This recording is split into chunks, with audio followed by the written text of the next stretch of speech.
इबादत कर इबादत का फल मिलता है, किसी को आज मिलता है, किसी को कल मिलता है। जी हाँ प्यारे बच्चों, गणित के साथ आप लगे रहेंगे तो आपको अपना फल अवश्य मिलेगा।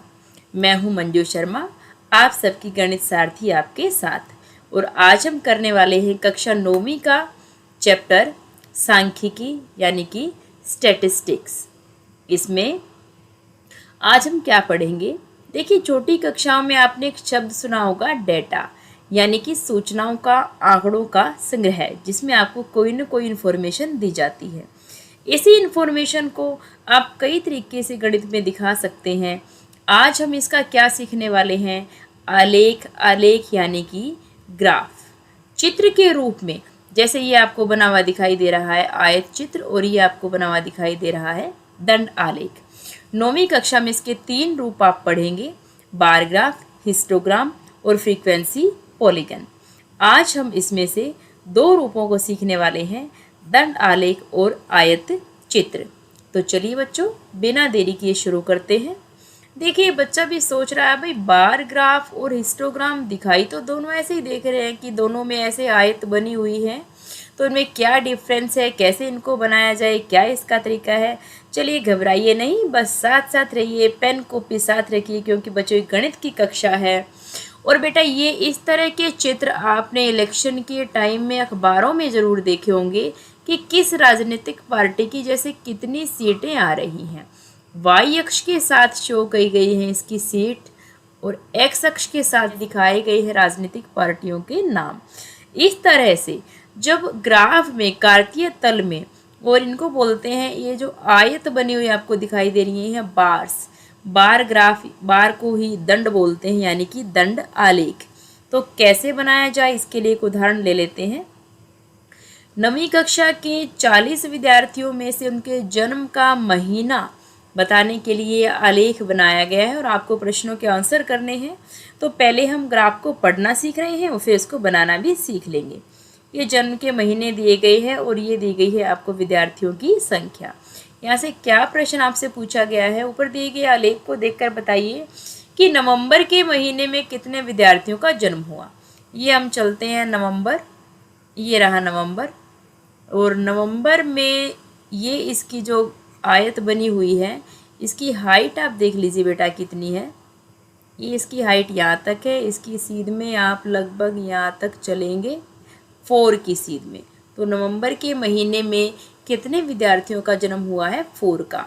किस महीने में सबसे अधिक विद्यार्थियों का जन्म हुआ? तो जो सबसे ऊंची आयत है, और ये किसकी सीध में है? 6 की सीध में, यानी कि सबसे ज़्यादा 6 बच्चों का जन्म हुआ है कौन से महीने में?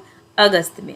तो ये तो हो गए, आपको बार ग्राफ दिया गया था, आपने उसे स्टडी करके इन्फॉर्मेशन निकाल ली है।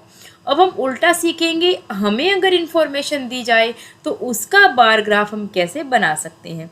इसका क्वेश्चन बेटे आपके पास में 4 या 5 मार्क्स में रहता है। तो बहुत ही इंपॉर्टेंट चैप्टर उन बच्चों के लिए भी जो फुल मार्क्स गेन करने वाले हैं 100/100, और ऑफ कोर्स उनके लिए भी जिनका टारगेट 40 है, 50 है और चाहते हैं कि अरे बस पास हो जाए मैथ्स में। तो बेटा उनके लिए भी चैप्टर मस्ट है। तो देखिए, अब यहाँ प्रश्न क्या है। प्रश्न हमने इंग्लिश और हिंदी दोनों मीडियम में डाल दिए हैं। आप पॉज करके क्वेश्चन को अच्छे से रीड कर सकते हैं और खुद सोचें कि क्या हम करें, कैसे हम बनाएं। तो देखिए, एक परिवार है जिसकी मासिक आय है 20,000, 20,000 रुपये, और इस प्रकार से खर्च करता है। आपके घर में भी मम्मी पापा जॉब करते होंगे, पैसे लाते होंगे, और कहाँ कहाँ खर्च करते हैं, वह पढ़े लिखे बच्चे हैं, आप ध्यान रखिए। ग्रोसरी पर कितने हज़ारों में इसने खर्च बताया है। इधर दिए हैं मद यानी कि इसको हम दिखाएंगे एक्स अक्ष पर, और खर्च यानी कि इसको हम दिखाएंगे वाई अक्ष पर। हमेशा जो पहली लाइन होती है जनरली उसे एक्स अक्ष पर दिखाया जाता है। इससे संबंधित जो सूचना होती है यानी कि उसकी बारंबारता, कितनी बार ऐसा हुआ, फ्रीक्वेंसी बोलते हैं इसको हम वाई अक्ष पर दिखाते हैं। तो ये ग्रोसरी, किराया, बच्चों की शिक्षा पे जैसे खर्च है 5,000, मनोरंजन पे खर्च है नीचे आपका 1,000, और विविध पे भी खर्च है 1,000। तो इसका दंड आलेख हमें बनाना है।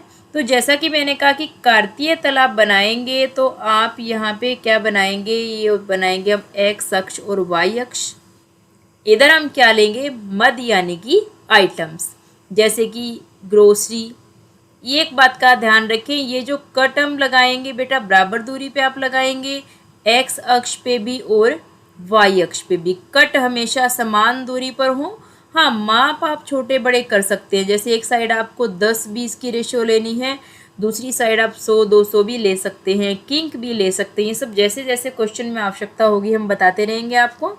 तो फिलहाल तो यहाँ पर ग्रोसरी, किराया, बच्चों की शिक्षा, ये हमें नाम लिखने हैं। देखिए थोड़ा सा साफ बना हुआ ग्राफ मैं आपको दिखाती हूँ और इसी में हम समझने की कोशिश करते हैं।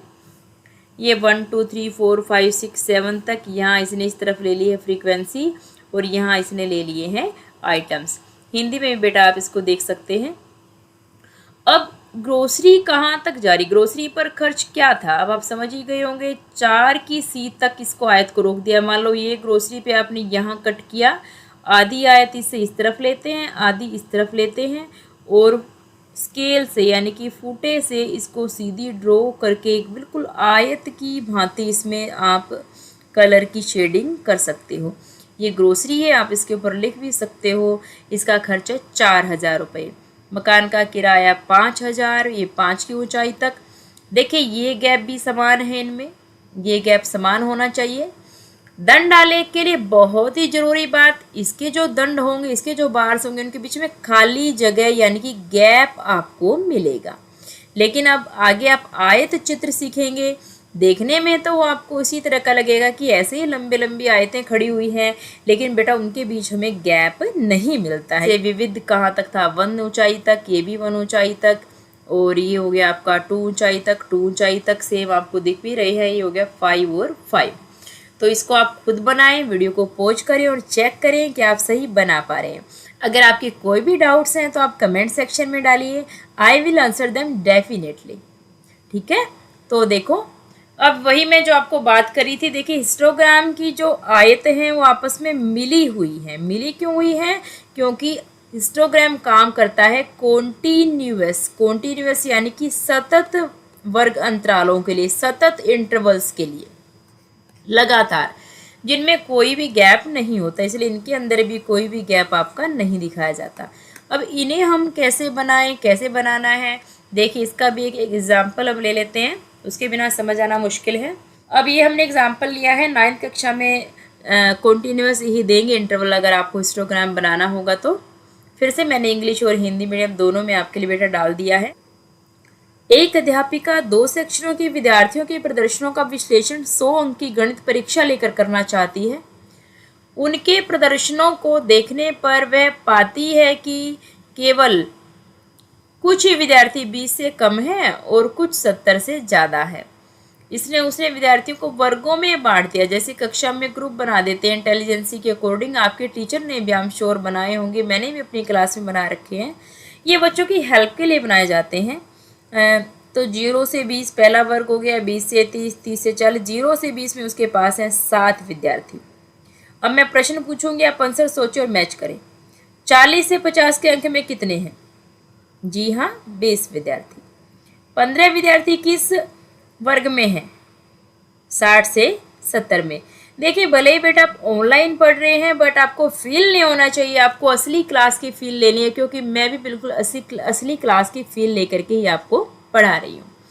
तो 70 से अधिक कितने विद्यार्थी हैं? 8। अगर आप मेरे साथ इंटरेक्शन रखेंगे, आप वही जवाब सोचेंगे, मेरा दिमाग और आपका दिमाग जब एक साथ सोचेगा तो हमारी कक्षा की सफलता का रंग कुछ और ही होगा।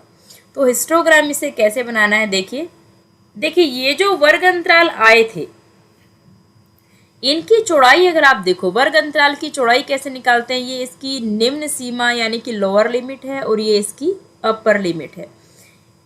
इसमें से माइनस कीजिए, 20 में से 0 गए, यहाँ कितना गैप है? 20 का। 30 में से 20 माइनस किया, यहाँ क्या गैप है? 10। इसमें भी 10, इस वर्ग में भी 10। ये 0 से 20, 20 से 30, इनको वर्ग अंतराल बोलते हैं, यानी कि क्लास इंटरवल्स। इनका ये मैं गैप निकाल रही हूँ, इस गैप को डिनोट किया जाता है h से। 50 से 60, यहाँ पे भी 10 गैप, 60 से 70 यहाँ पे 10 गैप, और यहाँ पे हो गया है गैप 30। तो आपने देखा यहाँ पे गैप 20 है, बीच में 10 है और यहाँ पे गैप 30 है। ये फ्रीक्वेंसी यानी कि बारंबारता आपको गिवन थी, ये मैंने अपने आप नहीं बनाई है, आपको पहले से ही उन्होंने दे रखी है। देखिए मैं आपको दिखा देती हूँ, ये रही सामने वाली बारंबारता 7, 10, 10, 20, 15, 8, यही यहाँ पर हमने उसकी सीध में, वर्गों की सीध में लिख ली है। अब यहाँ विड्थ ऑफ क्लास, जो गैप मैंने यहाँ पे आपके लिए कैलकुलेट किया था, ये यहाँ पे h उसने यहाँ पे ले लिया है 20, 10, 10, ये गैप कैसे निकाला है, गैप कैसे निकलता है, h कैसे निकलता है, अपर लिमिट माइनस में लोअर लिमिट, अपर मतलब बड़ा नंबर, लोअर मतलब छोटा नंबर, दोनों को घटा करके माइनस करके ये नंबर आपने निकाल रखा है। अब एक चीज़ निकालिए, लेंथ ऑफ रेक्टेंगल, यानी कि कितनी ऊंची रेक्टेंगल आप बनाएंगे। देखिए बेटा कैसे निकालना है इस लेंथ ऑफ रेक्टेंगल को, क्या इसका फॉर्मूला है, बड़ा सिंपल सा फॉर्मूला है। इस फ्रीक्वेंसी को हम कह रहे हैं f, इसको हम कह रहे हैं h, और ये जो वर्ग अंतराल है 10, 10, 10, ये वो नंबर है जो सबसे ज़्यादा बार आपको यहाँ पे दिखाई दे रहा है। इन विड्थ में से जो नंबर सबसे ज़्यादा बार आएगा उससे तो आपको करनी है गुणा। ऊपर क्या आया 7, 7 इसकी क्या है f, 20 इसकी क्या है h, तो फॉर्मूला आपके पास क्या बन रहा है f बटे h गुणा में 10। ये जो 10 नंबर आपने लिया है, यहाँ पे 10 इसलिए लिया क्योंकि सबसे ज़्यादा बार 10 आ रहा है। ये देखिए 10 10 मल्टी टाइम्स आ रहा था। अगर कोई और नंबर जैसे 20 ज़्यादा बार आए तो गुणा में 20 ले लें, 30 ले लें, इससे ज़्यादा फर्क नहीं पड़ेगा। आपके आयत चित्र का रूप अलग अलग हो सकता है, इन्फॉर्मेशन उससे सेम जाएगी, लेकिन ये ज़रूर ध्यान रखें यहाँ आपको क्या करना है f बाई h। जैसे यहाँ हमने किया 7/10 गुणा 20, 0 से 0 कैंसिल, 7/2 यानी कि 3.5। नेक्स्ट क्या है 10/10, तो यहाँ से आप देख रहे हैं f बटे h, ये हो गया 10/10, 1 गुणा में 10 करके 10 आ गया, फिर आपने 10/10 किया, 10 आ गया, 20/10 मल्टीप्लाई बाई 10, 20, 15/10, जहाँ पे भी 10 नीचे भी 10 ऊपर भी 10, वहाँ तो आपको सेम ही रहना है। ये हो गया है आपका 8/3, 0 से 0 कटने के बाद यानी कि 2.67। अब आपके पास ये तो आ गए हैं वर्ग अंतराल, और ये आ गई है आयत की ऊंचाई, जिसको ये लेंथ कह रहा है। आयत की इसने यहाँ लंबाई लिखा है, ऊंचाई ये हिंदी में भी लिख दिया है। अब हिस्टोग्राम कैसे बनाएं, देखिए पहले तो वैसे ही ये इसने x अक्ष, ये आपका क्या हो गया है y अक्ष, और ये हो गया है x अक्ष। यहाँ आपने क्या ली है मार्क्स, यानी कि अंक, अंक के वर्ग लिख दिए 0, 10, 20, 30, 40, 50, 60, 100 तक, और यहाँ लिखा है प्रोपोर्शन ऑफ स्टूडेंट पर 10 मार्क्स। प्रोपोर्शन यानी कि अनुपात क्या आया, जो आपने L बनाई है आयत की L, यानी कि उसकी लेंथ आपने जो बनाई है वो हम बारंबारता भी आप यहाँ लिख सकते हैं, वो यहाँ पे हम लेंगे। तो 0 से लेकर के 20 तक आप जो आयत की चौड़ाई ले रहे हैं, जो विड्थ ले रहे हैं, अब उसकी लेंथ क्या आई थी, देखिए मैं पीछे से दिखाती हूँ आपको। देखिए ये 0 से 20 इसकी क्या आई थी लेंथ 3.5, 20 से 30 यानी कि 10, यहाँ से हम इनको ले रहे हैं। तो 0 से 20 में ये आ गई है ऊंचाई 3.5, 20 से 30 में 10, फिर 10, और फिर आया 20, 20, और फिर आया 15, और फिर आया 2.67, जो ऊंचाई आपने निकाली थी। एक बात का ध्यान रखें कि यहाँ जो पहले आप जो दंड आलेख बना रहे थे वो इस प्रकार बताया था कि आधा इधर से शुरू करें, आधा इधर से बनाएं और बीच में गैप छोड़ दें। अब ये नहीं करना है आपको, बल्कि सभी आयतों को लगातार आपको बना देना है। ये होता है हिस्टोग्राम यानी कि आयत चित्र। तो आज हमने क्या क्या सीखा है, दंड आलेख यानी कि बार ग्राफ, और एक हमने सीखा है हिस्टोग्राम यानी कि आयत चित्र। दोनों ही आंकड़ों का आलेख है, निरूपण है। दोनों का अंतर क्या है कि दंड आलेख में गैप है, इसमें गैप नहीं है।